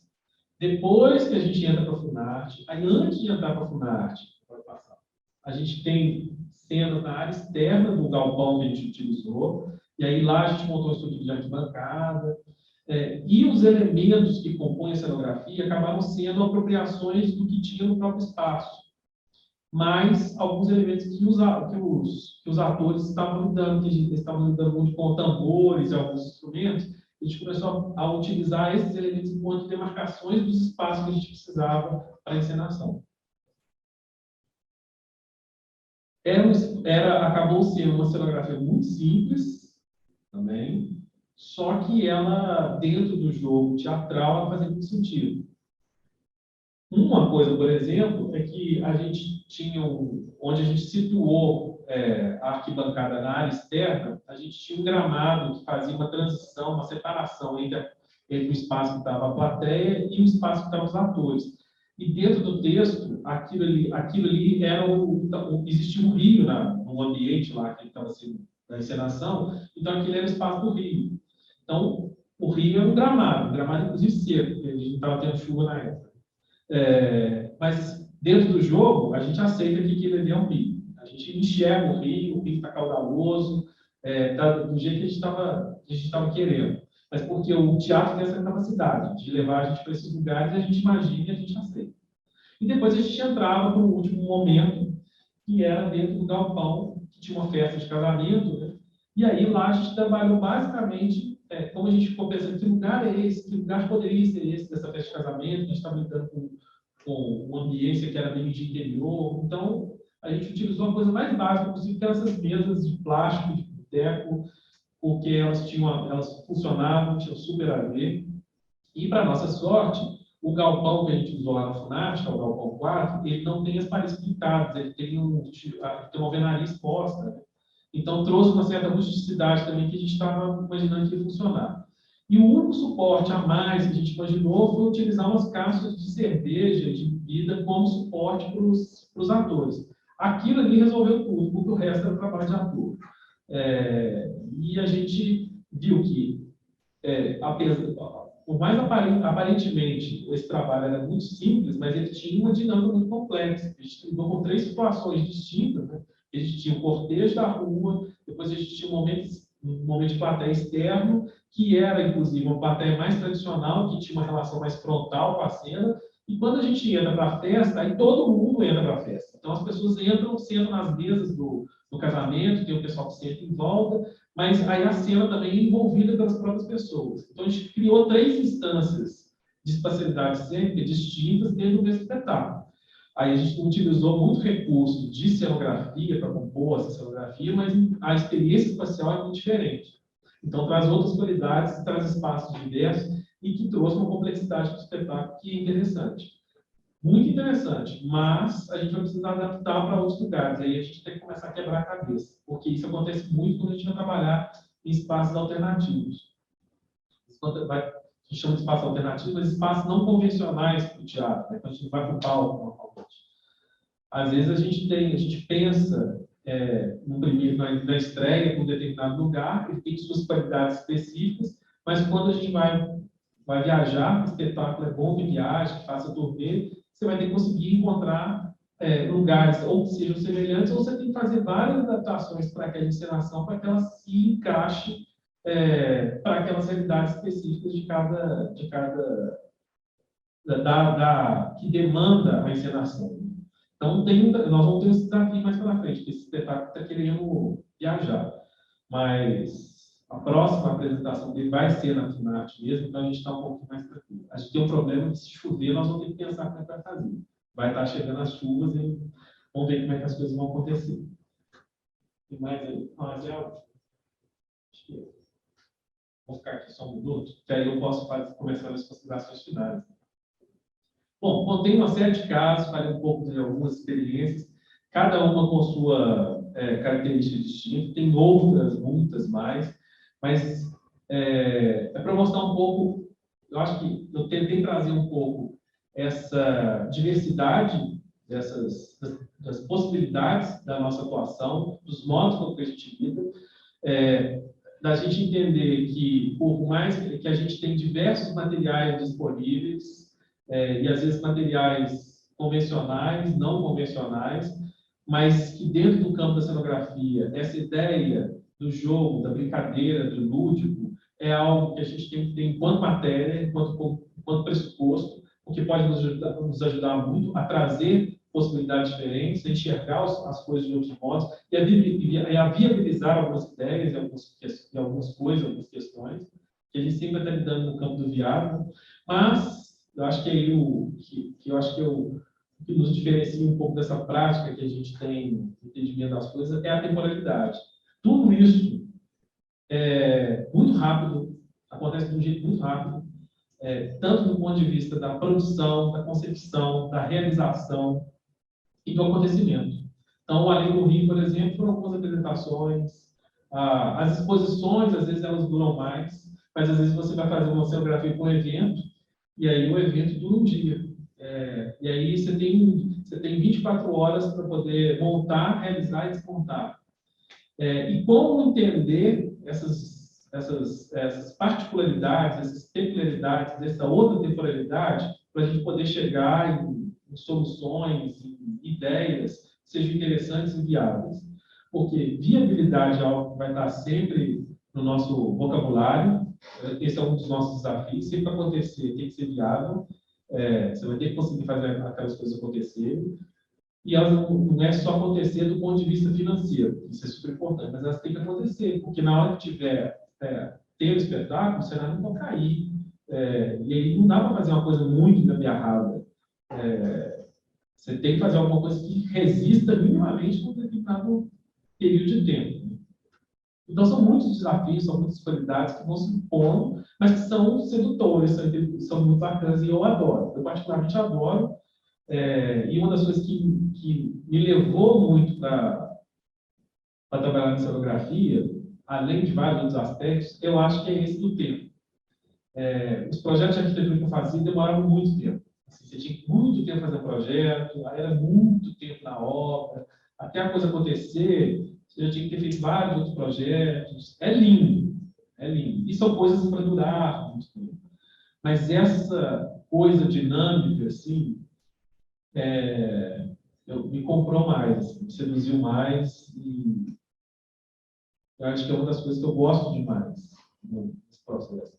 E como eles são muito dinâmicos, você sempre tem que pesquisar coisas, essa coisa dos materiais, né, que eu não falei muito, mas é porque é uma coisa que me interessa demais. Então, são várias incursões em lugares dos mais inusitados, você tenta achar as coisas, isso aqui pode funcionar, isso não pode, aí você experimenta. Tem uma coisa experimental que às vezes a gente perdeu um pouco na prática corriqueira da arquitetura, eu acho que tem muita gente tentando trazer isso, e eu acho isso importante, porque esse frescor que eu vejo muito na cenografia também está nesses outros campos, e às vezes a gente esquece um pouco deles. Então, às vezes eu fico vendo que talvez isso seja um dos motivos que tem levado tanta gente, né, para esse lugar da cenografia, para fazer as coisas, porque tem essa está um pouco hypado, assim, mas como é que ela vai traduzir hypado? Mas é porque eu acho que tem gente que já sacou isso. E a gente está num mundo muito veloz, né? As coisas são muito velozes. Então, essas dinâmicas de criação na velocidade também, elas são interessantes. Mas é interessante porque, assim, são várias coisas rápidas que acontecem, mas mostrando para vocês, eu vejo uma trajetória, tem muitas coisas que só estão acontecendo agora, porque eu vivenciei uma série de coisas ao longo do tempo, e aí agora sou capaz de chegar nesses lugares. Talvez em outros campos do conhecimento, da atuação, a gente já consiga já chegar com mais rapidez dentro da temporalidade de cada coisa.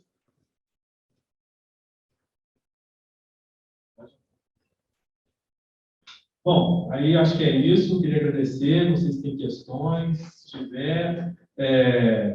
Eu sou muito ruim de redes sociais, divulgo pessimamente meu trabalho, mas o Barracão, o @barracão no Instagram, tem cuidado um pouco mais dessas coisas, e eu prometo que futuramente eu vou melhorar um pouco minhas relações com as redes sociais, para poder divulgar essas coisas, mas tem muita coisa para fazer, né? Muita coisa para pesquisar, muita coisa para conversar, para escrever, para pensar, para orientar. Então, às vezes, a gente tem que gastar mais um pouco de energia com isso. Enfim, espero que vocês tenham curtido. Obrigado.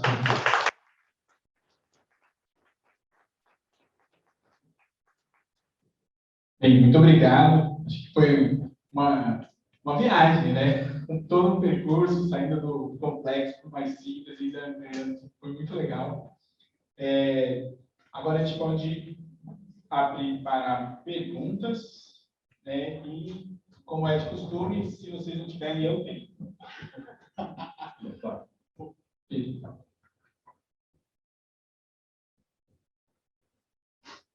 Eu acho que vai ter que ser.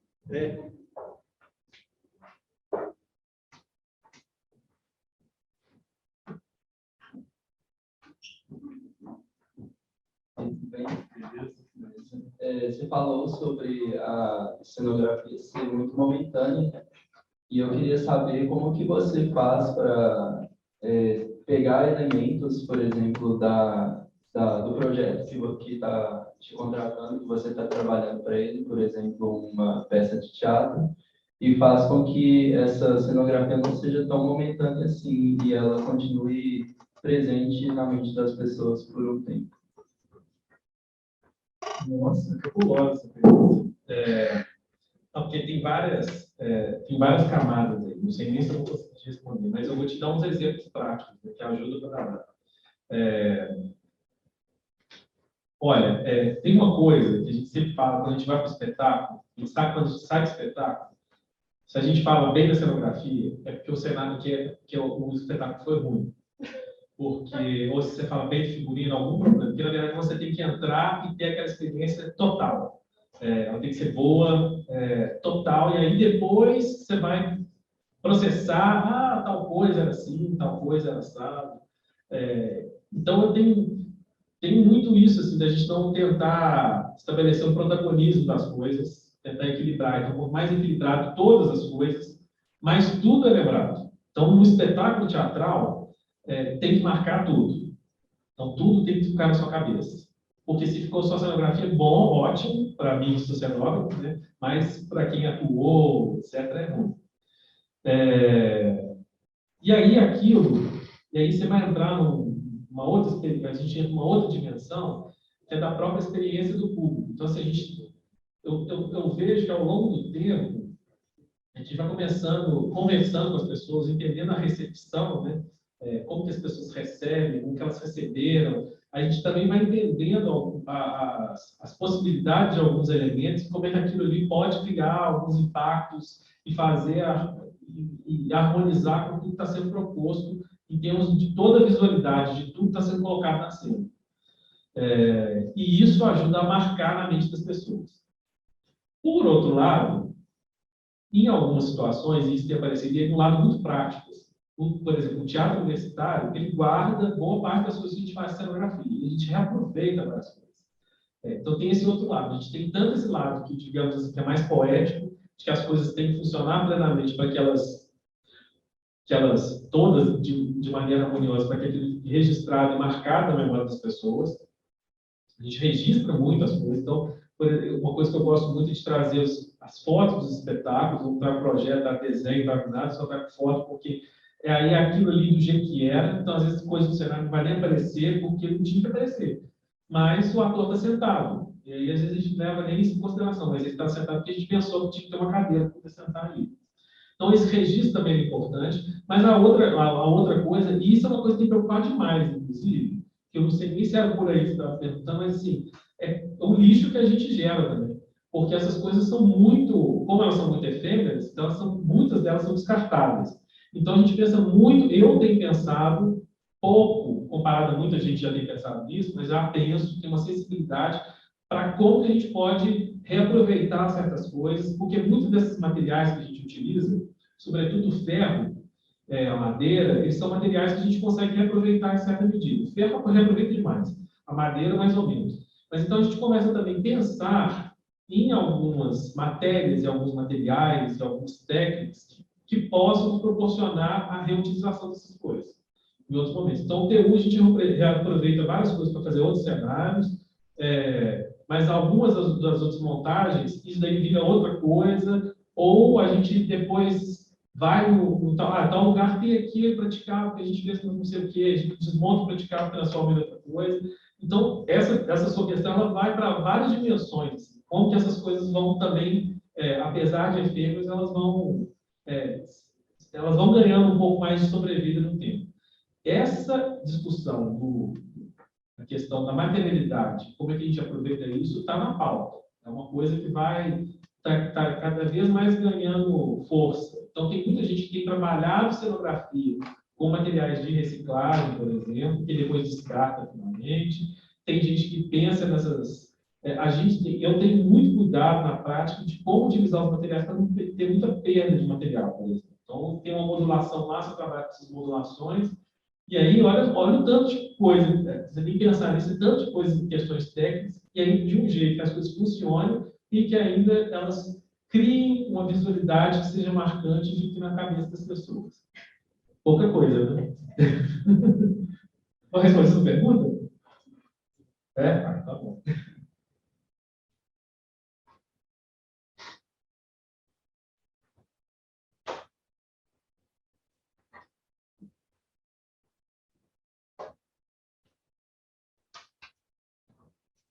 Boa tarde.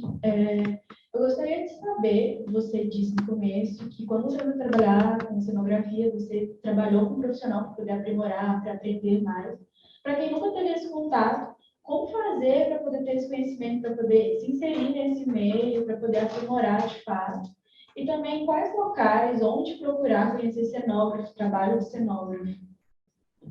Muito importante, recorrente. Bom, antes de mim, alguns me antecederam, mas eu posso te falar que quando a gente começou, era tudo mato ainda. Estava um pouquinho roçado, mas a gente não tinha nada de formação, então a gente não tinha formação técnica para cenógrafo, a gente foi construindo essa formação, mas agora, por exemplo, a gente está sendo um quadro, né, um contexto bem diferente. Então, a gente já tem alguns lugares que ministram cursos, e eu acho que são importantes, assim. Então, tem o Galvão Senhor, tem o Cefart, lá na Fundação Paulo Salgado, Palácio das Artes, tem alguns cursos que acontecem, isso falando no contexto Belo Horizontino, né? Tem alguns cursos que às vezes aparecem em alguns grupos de teatro, então tem alguns cursos abertos, que são cursos de cenografia, então você já tem algumas experiências práticas que ajudam demais na formação. Acho que são fundamentais, essenciais. Dá para fazer. A Bruna, por exemplo, está lá coordenando o Senhor agora, tem uma equipe muito interessante lá no Cefart.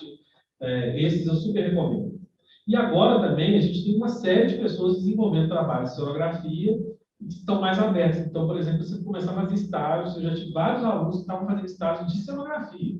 E aí não só cenografia para teatro, tem cenografia de eventos, então tem vários escritórios de arquitetura, inclusive, que têm desenvolvido muita coisa na área de eventos.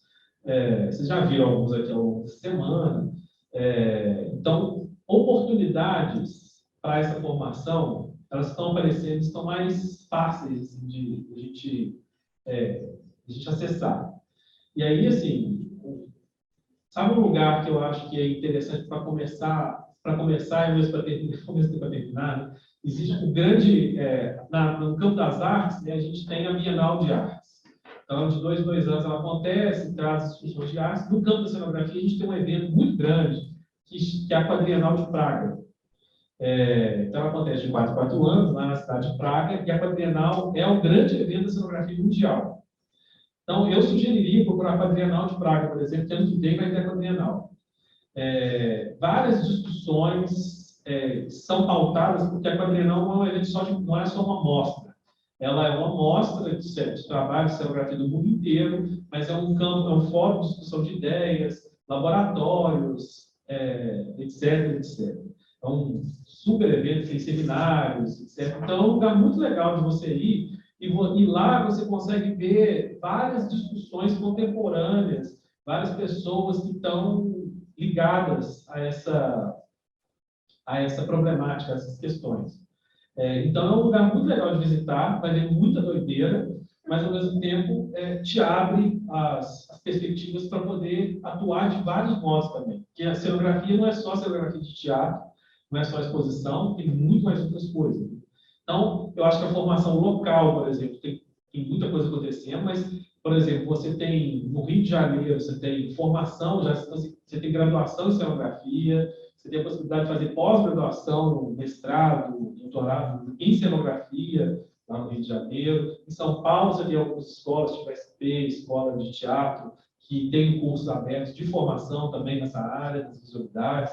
Então, figurino, cenografia. Então, tem vários lugares atualmente que essas coisas estão acontecendo. Então, você entra no site da SP, por exemplo, eles têm lá várias publicações, o canal deles no YouTube, inclusive, se você visitar o YouTube, por conta desse período todo da pandemia, muita coisa de live, essas coisas foi produzida nesse tempo, e aí são coisas que pode assistir aos poucos, tem muita informação circulando. Sabe? Então, acho que os canais mais tradicionais, YouTube, Instagram, essas coisas, vão trazer informações importantes que aí depois você vai desdobrando. Como a gente não tem aqui em Belo Horizonte, por exemplo, não tem uma formação específica, então não sei nem se tem tanta necessidade assim, então a gente tem que desbravar um pouco. Se quiser um pouco mais aprofundar, a gente tem que sair daqui e aí fazer, mas aí não precisa sair do Brasil para isso, mas se quiser sair também pode.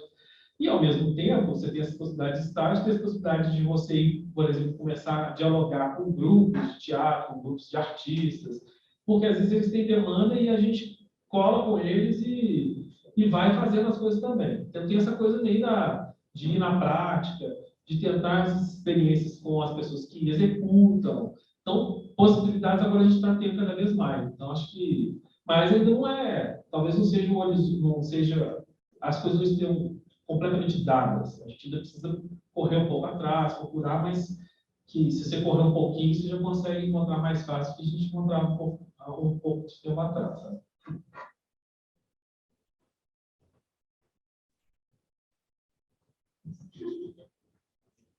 Do chat. Eu vou aproveitar. Eu vou fazer 2 em 1. Opa! Pelos aplausos no chat. Ai, gente, que luxo. E que é o seguinte, aproveitando, né, como foi a sua explanação, que eu acho que é legal a gente ver essa história, né, que tem aí. E aí eu tenho uma pergunta que sempre me dá curiosidade, que é, assim, qual foi o maior perrengue? Nossa. Sim, pode contar vários, mas assim, o maior, assim, o que fica assim, fala assim, nossa, a gente sobreviveu. Então, acho que sempre tem essa curiosidade, especialmente para quem está lendo discografia, assim, qual foi o perrengue? E aí a segunda, 2 em 1, que é o seguinte, e qual foi o maior desafio criativo que você teve, assim, com o projeto que você falou, nossa, isso vai exigir demais da minha criatividade, de solução de problemas, de limitações. Então, 2 em 1. Nossa, vamos lá. Com tantos perrengues. Assim, o maior perrengue que eu acho que na vida eu não mostrei aqui, mas eu faço a cenografia e do Festival Internacional de Quadrinhos, há um tempo, que é um festival que é promovido pela Prefeitura, pela Secretaria Municipal de Cultura, né? E é um festival relativamente grande.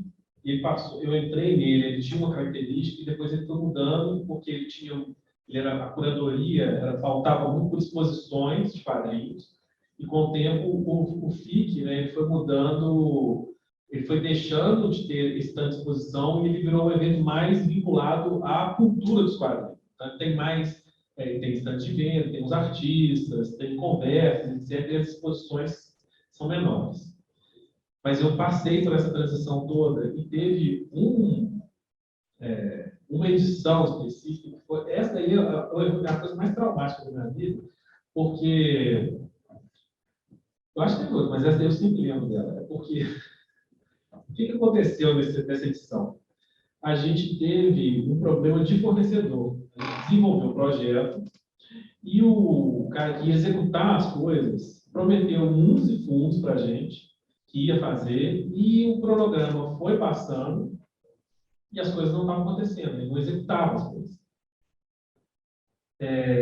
E aí chegou numa situação limite que a gente estava praticamente há uma semana do evento e a gente não tinha rigorosamente nada, e era um evento que tinha muita montagem. A gente não falava Serra Souza Pinto, ainda era um período que tinha muita exposição, e a gente tinha muitos, e como esse cara vendeu um tanto de ideias mirabolantes para a gente, tocou as ideias mirabolantes, e aí ainda tinha uma outra coisa nessa história, que foi a exposição que a Laerte foi homenageada. E aí a Laerte trouxe o filho dela lá, esqueci o nome dele agora, ele foi meio que o curador da exposição da Laerte. Então, a gente tinha, além da exposição toda do FIC, tinha a exposição da Laerte correndo paralelo, que tinham várias peculiaridades, eram vários elementos, era um negócio bem exposição artística mesmo, dentro de um evento que era de massa. Então, nossa. Então, a gente teve esse dilema, tinha que trabalhar, dialogar com um artista super importante, fazer um trabalho interessante e, ao mesmo tempo, resolver os perrengues. Que há uma semana, a gente não tinha rigorosamente nada, estava dando tudo problema. Aí, nesse prazo de uma semana, eu praticamente não dormi vários dias, porque aí a gente teve que quebra-pau lá com a equipe de execução, e aí a gente conseguiu, aí eles viram que eles tinham que dar um jeito de resolver o problema, e aí, só que uma parte da resolução do problema tinha que ser eu estar lá. Então, foi muito interessante, porque eu tinha todos os projetos executivos das peças Só que hoje a gente não tinha mais tempo da pessoa sentar e ler o projeto executivo. Eu fiquei na boca da máquina, da serra, de solda, durante uns 3, 4 dias direto, sem dormir, porque a coisa era, eu preciso de fazer um painel assim assado, eu preciso de madeira tal, assim, desse tamanho, você corta aí, o cara vai e corta. Cantava, fiquei cantando o projeto, fiquei falando o projeto do cara, e o cara executando na lata, e montando. Então a gente montava, e era assim, cantava o projeto, né, virei narrador de projeto. Experiência super interessante. Isso é super tecnológico, é super high-tech. Paramétrica até. Super paramétrico. Eu cantava um projeto, o cara saía com o negócio na boca da máquina, dava os acabamentos, a gente juntava tudo, e aí eu ainda tinha que ir para o lugar da montagem para já colocar as coisas no lugar. Então a gente foi fazendo isso, foi durante todos esses dias montando o evento, e a gente conseguiu montar o evento no prazo. E ainda, paralelo a isso, tendo que dar um suporte para as especificidades das coisas da Laerte. Deu certo, mas eu quase morri, e aí depois disso a gente fez alguns pactos lá dentro do evento para essas coisas não acontecerem. Tanto que quando, minimamente, dentro da organização desses eventos, eu percebo que alguma coisa vai caminhar para esse lugar, aí eu já falo, gente, tem que parar porque não vai dar. Aí eu narro todos esses fatos que traumatizaram a gente, mas aí a coisa aconteceu. Mas foi uma experiência. Depois passa todo o perrengue, você vê que foi super interessante, ela na boca da máquina e tal, narrando o projeto para as coisas poderem acontecer, colando, adesivando, aprendi a adesivar, aprendi a fazer um monte de coisa. Mas foi um perrengue. Agora, o desafio criativo é muito difícil falar qual que é o maior, porque cada um tem sua particularidade. Essa talvez seja uma resposta meio padrão, assim, meio caretona, mas porque cada um, como vocês estão vendo, cada um tem uma história, né? Talvez o desafio criativo seja o que esteja vivendo maior, seja o que esteja vivendo hoje, porque é o projeto que eu estou fazendo agora.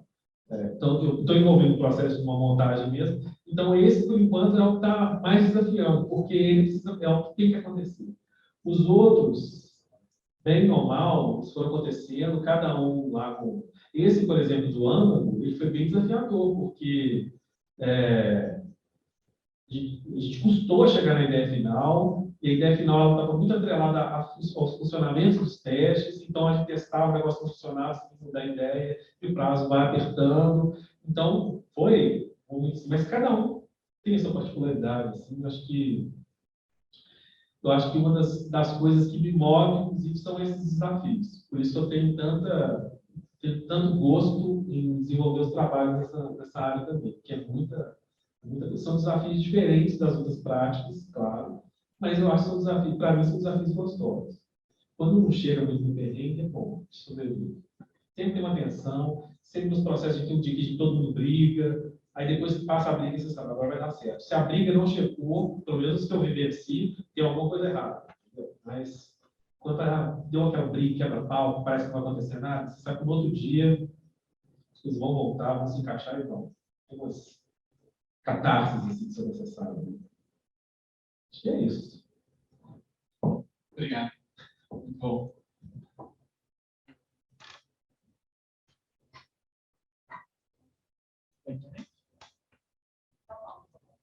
Obrigado pelas palmas. Gente, então, acho que a gente pode encerrar? Sim.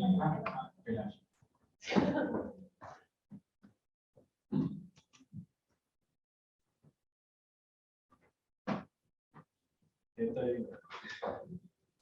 Beleza? Eu vou encerrar aqui, agradecer. E aproveitar só para contar uma curiosidade também, que eu fui ali assistindo, e quando você citou a mostra, né, o marketing, divisão da exposição do Brasil 500, foi muito, pessoalmente, muito legal, porque eu fiz estágio nessa exposição, né, no meu curso técnico. E até fiquei de certa forma emocionado, porque dentro do curso técnico eu tive que cumprir 90 horas dentro dessa exposição. E desse momento eu passei mais de 30 horas admirando, eu era responsável pela segurança e do Manto Tupinambá. E aí era uma coisa que assim, eu fiquei assim, horas e horas apreciando cada peninha e vendo assim, como nossos povos ancestrais são magnânimos, né? Assim, Aí foi muito legal ouvir, né, disso e perceber assim, putz, eu participei de um momento desse. Momento histórico. Foi uma coisa, foi muito legal voltar assim, né, na ideia do meu curso técnico também, tem toda uma parte dessa, a escola Carlos de Campos, né, lá em São Paulo. Então, foi muito bom. Pessoalmente, eu acho que essa conferência me toca, né, na minha história mesmo, no percurso. Então, foi muito bom. Para mim, foi muito bom. Então, quero agradecer, Cristiano, e encerramos hoje na verdade, encerramos a nossa semana de seminários. Muito obrigado, gente.